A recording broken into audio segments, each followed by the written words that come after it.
नर्मदे हर। आज है तारीख 7 दिसंबर 2025 वार रविवार और हम खड़े हैं माँ नर्मदा जी के तट पर। ये स्थान है जगदीश मढ़ी झगड़िया के पास में। हम खड़े हैं अभी दक्षिण तट गुजरात में। आइए आप भी दर्शन करिए माँ नर्मदा जी के। ये है माँ नर्मदा जी का विशाल रूप जगदीश मढ़ी झगड़िया से। हमने रात्रि को विश्राम यहीं पर किया था। हमारा स्नान आदि पूजा पाठ का कार्य हो चुका है। अभी हम निकलने वाले हैं। आज हम पहुंच जाएंगे बिमलेश्वर, जहां से हम आज तट परिवर्तन हो सकता है। आज अगर बोट मिली, आज का टिकट तो आज हो जाएगा या तो फिर कल हो जाएगा। ये है जगदीश मढ़ी का परिसर। बहुत बड़ा आश्रम है। बहुत सारे परिक्रमार्थी आते हैं इधर। कोई लग्जरी से आता है, कोई प्राइवेट बसेस लेकर आते हैं, कोई बाइक वाले आते हैं, पैदल वाले। सभी के लिए यहाँ विश्राम की व्यवस्था हो जाती है। लेकिन जो लग्जरी वाले हैं वो अपना भोजन प्रसादी का सामग्री अपने साथ लेकर चलते हैं। ये कुछ 2 बसेस खड़ी है, रात्रि में आई थी। ये बस से चलने वाले परिक्रमार्थी ये भी माई की ही परिक्रमा कर रहे हैं। ये है माँ नर्मदा जी का मंदिर और इस ओर है ये है भोजन कक्ष।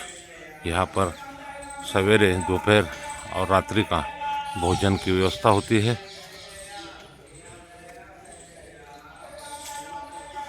रात को अच्छी खासी ठंड थी यहाँ पर। अभी सवेरे के 8 बज चुके हैं, फिर भी अच्छी खासी ठंड है। अभी हम यहाँ से निकलेंगे, अपनी परिक्रमा को आगे बढ़ाएंगे। तो मिलते हैं अगले किसी धाम पर। तब तक नर्मदे हर। इसी हॉल में हम रात्रि को विश्राम किए थे। अभी हम निकलने वाले हैं बिमलेश्वर की ओर। यह है अपना मुशक्करत। हम रेडी हो चुके हैं निकलने के लिए। तो आइए चलते हैं अपने सफ़र को, अपनी यात्रा को आगे बढ़ाते हुए, अपनी परिक्रमा को अगले धाम तक पहुंचाते हुए। अभी हम पहुंच चुके हैं जगदीश मढ़ी से ये झगड़िया गांव में। ये तहसील भी है। आश्रम में चाय नहीं थी, आज काढ़ा था, तो हम चाय पीने के लिए रुक गए इधर ये प्रभु जी के पास में। अभी चाय प्रसादी लेके हम निकलेंगे इसी हाईवे से होते हुए अंकलेश्वर की ओर। तो चलिए चलते हैं। चाय प्रसादी हमने पा ली है, अभी आगे निकलते हैं। जगदीश मढ़ी झगड़िया से चलने के बाद ये पहला आश्रम आता है, पहला धाम आता है गोमान देव जी महाराज का मंदिर। आइए हम भी दर्शन करते हैं। हम भी पहुंच चुके हैं गोमान देव जी के वहाँ। ये है मंदिर।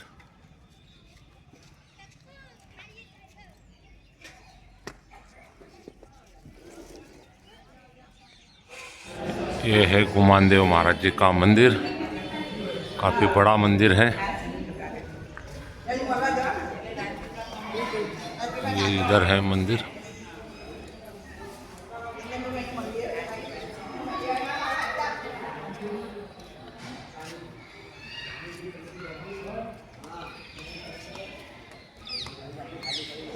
ये हनुमान दादा का स्थान है। हमने भी दर्शन आदि कर लिए हैं। भक्तों की काफ़ी भीड़ रहती है यहाँ। आइए आप भी दर्शन करिए। जैसे आप मंदिर में एंट्री करते हो तो ये आता है माता जी का मंदिर।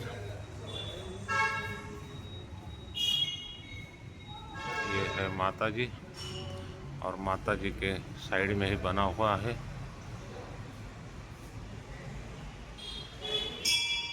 बाबा रामदेव जी का मंदिर। आइए बाबा रामदेव जी के भी दर्शन करते हैं। और ठीक सामने बने हैं हमारे हनुमान दादा। आइए हनुमान दादा जी के भी दर्शन करते हैं।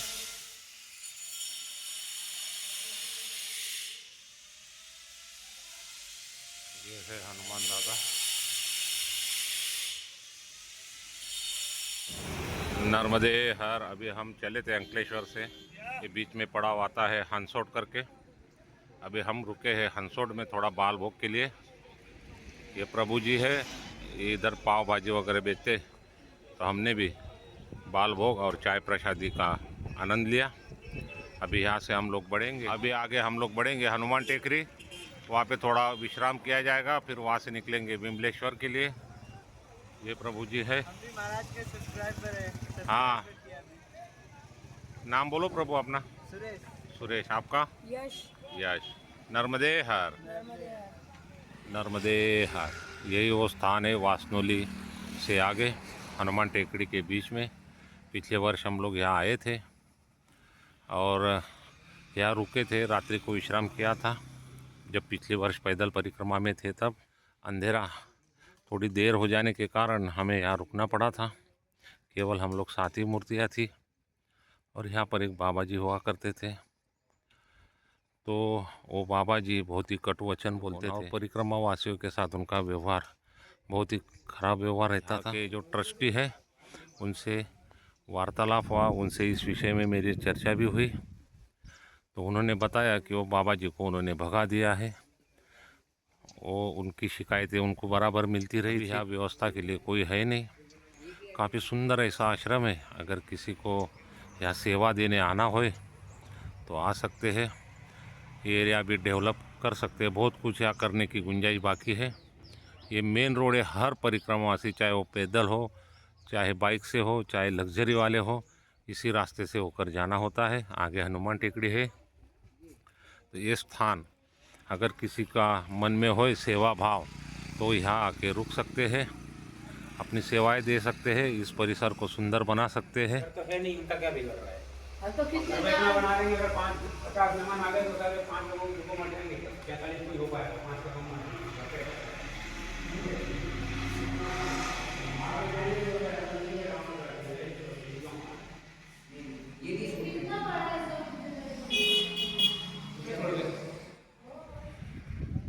हम पहुंच चुके हैं हनुमान टेकड़ी और जैसे अंदर एंटर करेंगे तो ये खूबसूरत झील, और इस झील के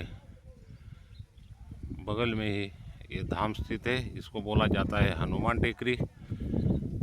ये देखिए, ये वही स्थान है जहाँ पर हर प्रकार के परिक्रमावासियों को यहीं से होके जाना पड़ता है, चाहे आप पैदल हो, चाहे प्राइवेट कार से हो या लग्जरी से हो। ये वही स्थान है जहाँ पर अपने को रुकना होता है, क्योंकि आगे जब हम जाएंगे तो आगे आएगा विमलेश्वर। वहीं से नाव के द्वारा रेवा संगम, जो सागर संगम बोला जाता है, हम उस सागर संगम को पार करके दूसरी बाजू यानी भरूच साइड पहुंचते हैं। चलता है, भोजन प्रसादी भी मिलती है पैदल वालों के लिए। वाहन वाले तो अपना खुद का लेके चलते हैं व्यवस्था। दक्षिण तट का अपना आखिरी पड़ाव होगा, फिर अगला अपना जो भी पड़ाव होगा वो उत्तर तट शुरू हो जाएगा। और ये है हनुमान दादा का मंदिर। अभी तो कपाट बंद है, हमने भी दर्शन कर लिए हैं, आप भी यहीं से दर्शन कर लीजिए। और ठीक इसी के सामने बना है ये शनिदेव जी का मंदिर, और इसके ठीक बगल में बना है नवग्रह देवताओं का मंदिर। पैदल परिक्रमा वासियों के लिए विश्राम स्थल बना हुआ है। सभी परिक्रमावासी विश्राम करते हुए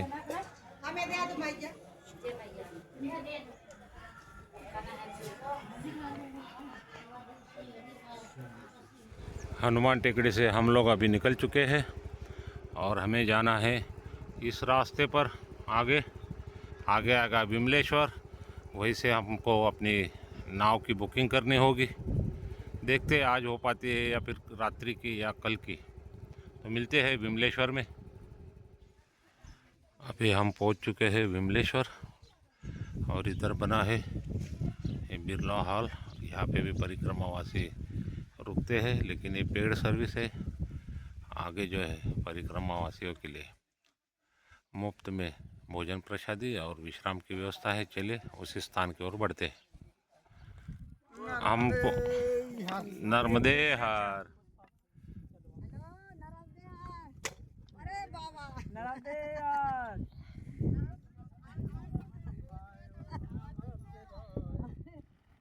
नर्मदे हर। अभी हम विमलेश्वर से निकलकर, हमारी बुकिंग हो चुकी थी, 3 बजे की नाव है, बोट है इस पार से उस पार जाने के लिए। आज ही हम दोपहर में 3 बजे रेवा संगम पार कर देंगे। वो जो पीछे आप देख पा रहे हो वो मंदिर है, वहीं से टिकट का बुकिंग होता है गवर्नमेंट की तरफ से। हम बाइक से चल रहे तो हमारे लिए लगने वाले हैं 500 रुपया, पैदल परिक्रमा वालों के लिए है 250 रुपया, और साथ ही हमारी बाइक तो बोट पे जाएगी नहीं, तो उसके लिए ड्राइवर लेना पड़ता है। ड्राइवर के लिए अलग से हमने 700 रुपये दिए। इधर हमको जाना है, वही आगे 2 किलोमीटर आगे से नाव छूटेगी। ये देखिए सारे परिक्रमावासी भी जा रहे हैं पैदल पैदल।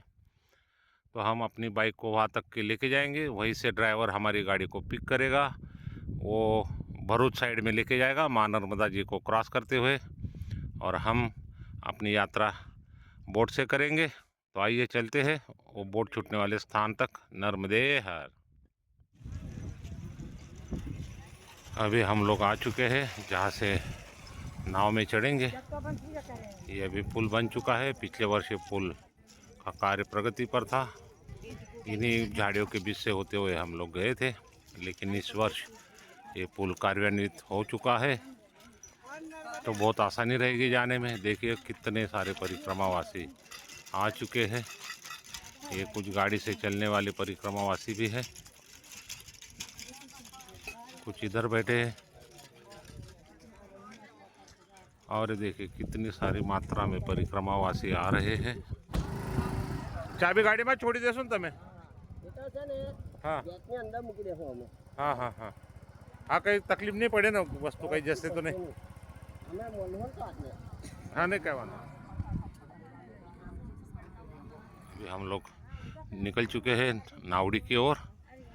अभी भी परिक्रमावासी आते हुए, वो गाड़ियाँ खड़ी वहाँ पर हम लोग विश्राम किए थे।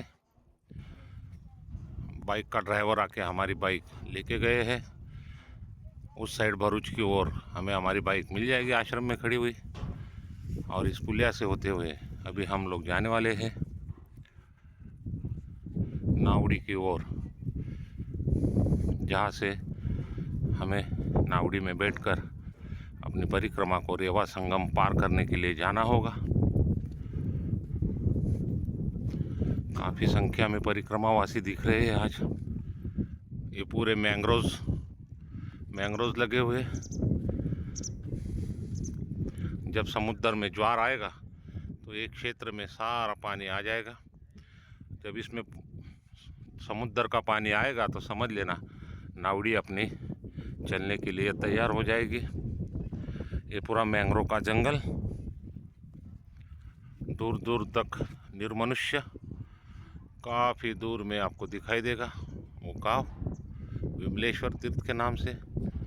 अभी भी परिक्रमावासी आते हुए अपना अपना टिकट लेकर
अभी हम पहुंच चुके हैं ये दहेज साइड, इसको बोला जाता है मीठी तलाई।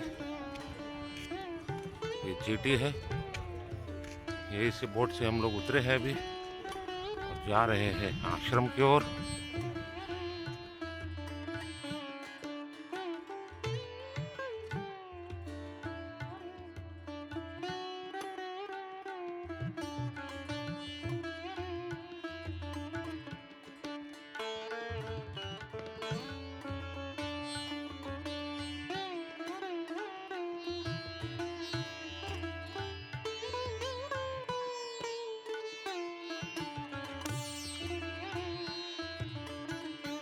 नर्मदे हर। अभी हम पहुंच चुके हैं मीठी तलाई एरिया में। ये हमारी बाइकें खड़ी है। 4 प्रभु जी हमको मिले महाराष्ट्र से, पूना पासिंग की गाड़ी। वो भी बाइक से अपनी माँ नर्मदा की परिक्रमा कर रहे हैं। नर्मदे हर प्रभु। प्रभु कहाँ से आए आप? जी प्रभु। तो आज का ब्लॉग यही समाप्त होता है।